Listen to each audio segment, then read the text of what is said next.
Nah, halo Kakak Fani Septrianti ya. Jadi ini Kakak kartu KIS yang sudah tidak aktif dialihkan ke Mandiri, kenapa harus bayar denda ya?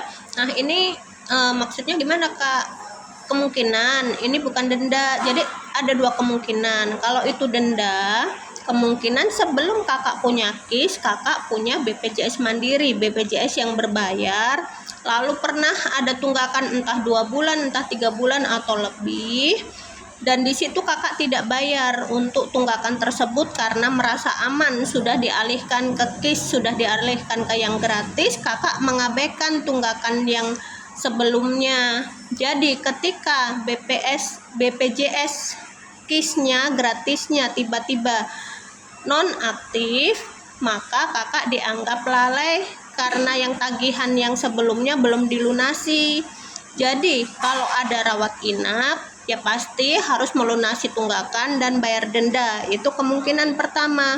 Yang kedua, mungkin Kakak sekarang nonaktif, misalkan 2 bulan yang lalu atau 3 bulan yang lalu, terus Kakak harus rawat inap di bulan ini, lalu Kakak melakukan proses rekon, maka Kakak harus membayar tagihan selama masa dari nggak aktifnya itu. Misalkan nggak aktifnya mulai Januari ke Mei, ya 4 bulan masa nggak aktif itu yang harus dibayar. Dan biasanya narik dari satu kakak kalau BPJS Mandiri, seperti itu Kak.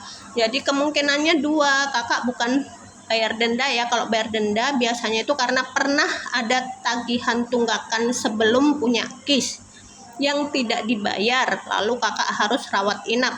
Nah, ketika mengaktifkan kembali ya pasti kena denda. Makanya berkali-kali saya bilang, walaupun BPJS-nya sudah dialihkan ke yang gratis, kalau memang pernah punya tunggakan walaupun 1 bulan, itu tetap harus dilunasi dulu. Karena jaga-jaga BPJS gratis itu kan bantuan, datanya bergerak. Ketika Kakak dinyatakan mampu oleh pemerintah, maka bantuan dicabut. Nah, ketika bantuan dicabut, Kakak nggak tahu tuh posisi tunggakannya nanti. Ketika Kakak aktifkan kembali menjadi BPJS Mandiri, akan muncul denda jika Kakak kena rawat inap ya, seperti itu. Jadi harus dilihat dulu kasusnya. Sebelumnya apakah pernah tunggakan BPJS Mandiri, atau Kakak sedang posisi darurat dan BPJS-nya sudah tidak aktif berapa lama. Seperti itu ya Kak ya.